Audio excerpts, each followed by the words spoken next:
एक चीज़ जो मैं हमेशा अपने क्लाइंट्स को बोलता हूँ कि कभी भी आप कोई भी अपना केस मेरे को दे रहे हैं या किसी भी और एडवोकेट को दे रहे हैं, डोंट फील कि आप उस केस से फ्री हो जाते हैं और अब सारी सरदर्दी वकील साहब की है। केस के लॉ पॉइंट्स, लीगल पॉइंट्स जरूर हमें अच्छे से पता होंगे, बट जो फैक्ट्स है वो आपको ज़्यादा अच्छे से पता होंगे, because you are the master of your own case.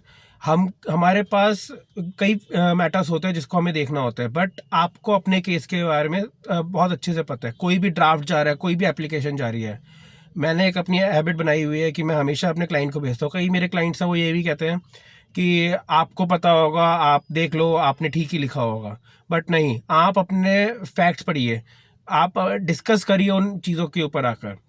Recently supreme court की एक जजमेंट आई है जिसके ऊपर स्पेसिफिकली इसी पॉइंट के ऊपर डिस्कस किया है कि when a litigant was not diligent enough to diligent enough before the trial court, then you cannot take additional evidences at the appellate stage। क्यों? क्योंकि ट्रायल के सामने, ट्रायल कोर्ट में वो एविडेंसेस की बात ही नहीं करी गई, वो क्रॉस एग्जामिनेशंस में बात ही नहीं आई जो अब वो एपलेट स्टेज पे क्लेम कर रहे हैं। तो बहुत डिफिकल्ट हो जाता है उन केसेस को प्रूव करना, उन केसेस से बाहर निकलना, अगर आपने एट द इनिशियल लेवल उन चीज़ों को नहीं उठाया।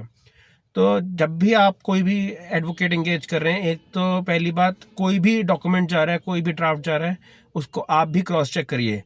फिर उसके बाद क्रॉस चेक करने के बाद अपने एडवोकेट से डिस्कस करिए कि जी हमारा ये भी और पॉइंट था, तो आपने ये नहीं डाला, या फिर आपने ये पॉइंट डाला है तो क्यों डाला है। लीगल पॉइंट पे हम आपको गाइड कर सकते हैं, बट फैक्चुअल पॉइंट्स पे, जो जो फैक्ट्स हैं, जो केस, जो चीज़ें हैं जिनकी वजह से वो केस एक्चुअली हुआ है या जो डिस्प्यूट अराइज हुआ है, वो चीज़ें आपको बहुत अच्छे से पता है। तो कभी भी इन चीज़ों को इग्नोर मत करिए। Thank you.